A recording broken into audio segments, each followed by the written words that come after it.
Hello dear students, मैं पंकज पालीवाल फिर से एक नई एडवांस्ड प्रॉब्लम के साथ। डियर स्टूडेंट्स, आज की अपनी जो प्रॉब्लम है वो है इनफाइनाइट रेजिस्टेंस से रिलेटेड। इस तरीके से अपने को एक infinite grid square cell given है, जिसकी स्क्वायर सेल में जो हर साइड है वो एक कंडक्टिंग वायर की तरह है, जिसका रेजिस्टेंस कैपिटल आर है। अब यहाँ पे अपने को एक दो पॉइंट्स दे दिए ए और बी के बीच में अपने को नेट रेजिस्टेंस निकालना है। और सेकंड सिचुएशन में ये दे दिया ए और बी का मिड पॉइंट दे दिया सी, तो ए और सी के बीच में रेजिस्टेंस निकालना है। तो जब भी इस तरीके के क्वेश्चन आए तो उस कंडीशन के अंदर जिन दो पॉइंट्स के बीच में अपने को रेजिस्टेंस निकालना हो उनके बीच में ए बैटरी को अपन कनेक्ट कर देते हैं। तो जैसे पहले ए और बी के बीच में अपने को निकालना है, तो मैं ए और बी के बीच में इस तरीके से एक बैटरी कनेक्ट कर देता हूं, ये प्लस माइनस ये वी वोल्ट की, और यहां से कितना करंट पास हो रहा है, यहां से आई।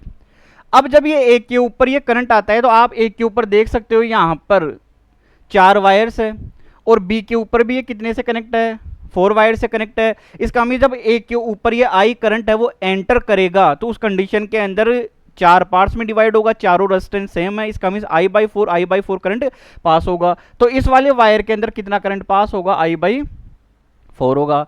अब यहां से भी आई करंट बाहर की तरफ निकल के आएगा, क्योंकि जितना करंट एंटर किया है उतना ही बाहर की तरफ आएगा। तो जब बी से बाहर की तरफ आई करंट निकल के आएगा तब भी ये 4 वायर्स से निकल के आएगा और चारों से सेम रहेगा, यानी I/4 और I/4 होगा। इस यानी कि इस वायर से भी कितना आएगा, I/4 करंट निकल के आएगा। अब मैं इस तरीके से दिखा देता हूं। यहां से ये ए पॉइंट हो गया और ये अपना बी पॉइंट हो गया। तो इसके अंदर कितना करंट पास हो रहा है, I/4 प्लस के I/4 यानी कितना होगा, I/2। और इसका वायर का जो रेजिस्टेंस है, इस तरीके से रेजिस्टेंस को दिखा देता हूं, ये कितना है अपने पास में, कैपिटल आर है। तो मैं ये लिख सकता हूं ए और बी के बीच में जो पोटेंशियल है वो कितना होगा, I/R AB लिख लेता हूं मैं। अब यहां से अपन देख सकते हैं ए और बी के बीच में जो करंट फ्लो हो रहा है वो कितना है अपने पास में, I/2, और रेजिस्टेंस कितना है, आर। तो यहां से अपन देख सकते हैं इससे कैंसिल आउट हुआ, तो ए और बी के बीच में जो रेजिस्टेंस निकल के आएगा वो कितना होगा, R/2 होगा।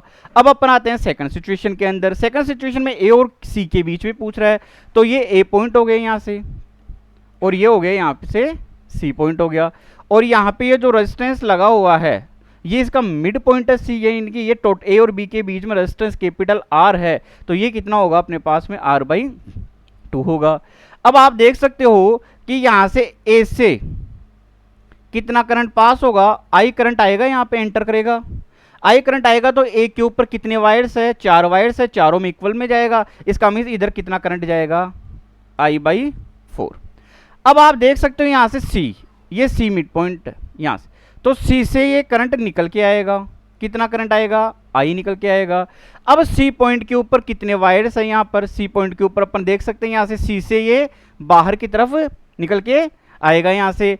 तो इस पॉइंट के ऊपर जो करंट होगा यहां से ए से करंट कितना एंटर करेगा, I/4 एंटर कर जाएगा। अब सी के ऊपर आप देख सकते हो यहां से इस तरीके से यहां पर केवल 2 वायर है, एक इधर वाला और एक इधर वाला, यानी दोनों से सेम करंट निकल के आएगा। तो कितना आएगा, I/2। इसका मीन इस वायर में कितना करंट फ्लो होगा, I/2 होगा।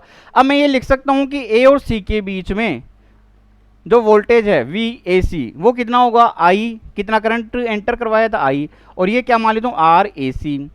अब यहां से ए और सी के बीच में करंट कितना फ्लो हो रहा है, I/4 प्लस के I/2, यानी कितना करंट फ्लो हो रहा है, I/4 प्लस के I/2। तो यहां से मैं देख सकता हूं ऊपर नीचे 2 से मल्टीप्लाई कर लेता हूं तो ये 3I/4 हो जाएगा यहां से।